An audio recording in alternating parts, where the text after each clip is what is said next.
Good afternoon. My name is Basari Ambarashvili, and today I'll be introducing to you a technology product called TOX. TOX will be a household product which will operate automatically. Our generation is constantly searching for new type of technology. The best type of technology is the technology that operates for us. So we will begin by introducing a single household product and move to other household automatic systems. We'll discuss developing of the first product, factors which will affect our demand, foreign exchange markets, and using futures and options to hedge against the changes in the currency. Monitor central bank interventions, as well as assessing spot and forward rates. Developing. TOX. TOX will be a device which will attach to the upper portion of the pole. The individual who possesses this product will have the capability of setting a time as well as the angle which the device is activated. So when an individual wakes up at 6 a.m. and prefers the comfort of the sun, will not have to go through every line in the house and adjust the knob. The device will do it for them. The device will also be operated to similar like a calculator solar cell. Our main customers will be based in the United States, but we will manufacture out of China. We'll focus selling on television as well as home improvement stores. The television advertisements like QVC and HSN. Where do we expect to get our funds? Well, International Financial Corporation promotes free enterprise, as well as this quote from their website, boost shared prosperity in every developing country. So hopefully they will help us. And we also have our plan B from a small business administrator. They provide loans as well as grants. They prefer technology companies, so they're top of our choices. As well, we got selling debt as our last option. Demand. Having a facility located in China keeps our prices very low. So we would be very competitive to the rest of the market. But again, as others enter the market, this will have more of a competition for us, and we'll have to adjust some other factors. Quality, again, the quality will be something we'll have to assess throughout the development of the product. Tariffs, we won't expect any tariffs from China unless the product possesses some sort of harmful. I doubt we'll have anything harmful coming from the product, so we'll doubt we'll have any tariffs from. Again, we have inflation. Inflation always affects the demand because the value of it. So exchange markets. J.P. Morgan had the least bid of $6.1419 and asked 6.1469 in dollars.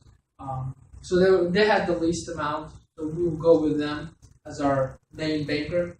We don't plan to use forward market rates. We're not gonna start off a multi-million-dollar business, so we'll keep that in mind for future as the company grows.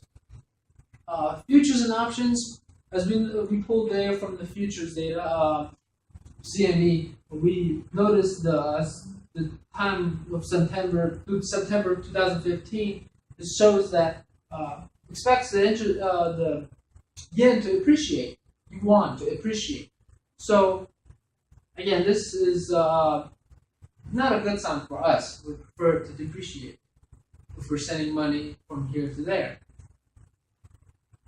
But again, we expect the dollar to appreciate because the current oil situation. We expect about 1 or 2 years the dollar to strengthen further. So what would we do for hedging against this?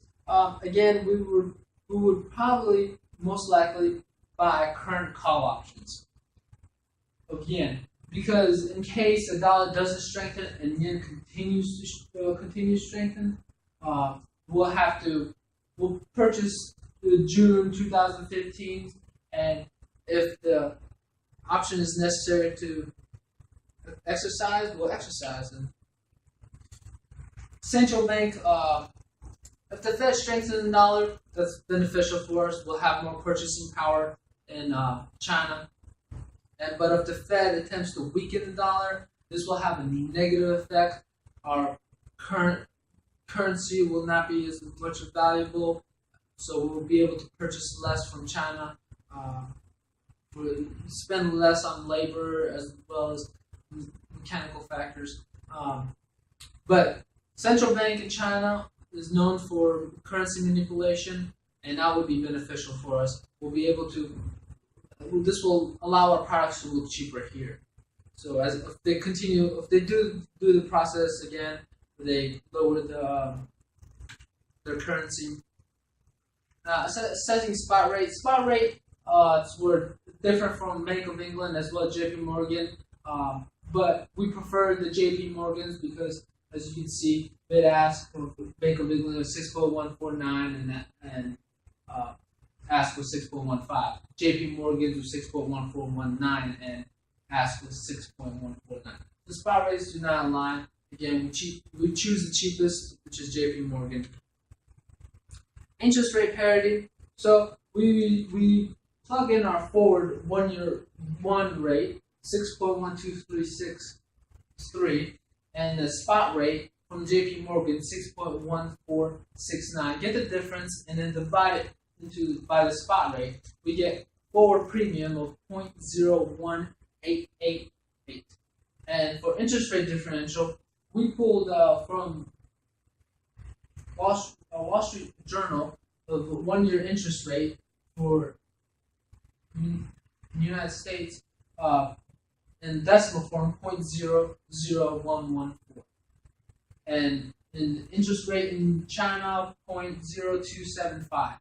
We plug into our formula and we end up getting negative 0.02565.